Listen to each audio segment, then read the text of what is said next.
Kepada Yang Berhormat Datuk Seri Johari Abdul Ghani, Menteri Pelaburan Perdagangan dan Industri MIPI serta para delegasi MIPI keseluruhan.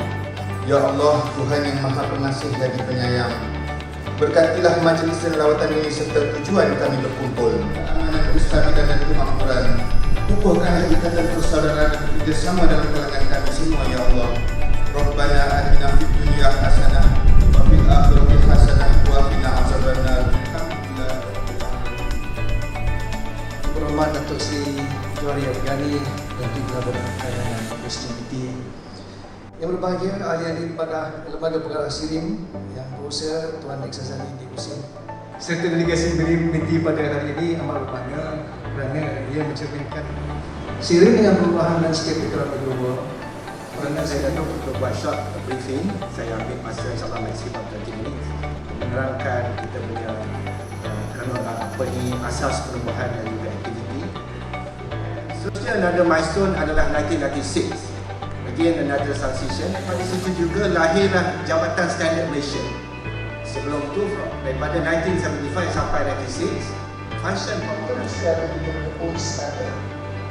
Kalau old standard kita limited to certain aspect of the activities of the industry. See, already there for 50 years, we need to expand it so that kita lebih prepare for our life. Therefore, Merdeka 1957, 68 years, sini 50 tahun, we have built the economy of the country.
Last one. Habis ini baru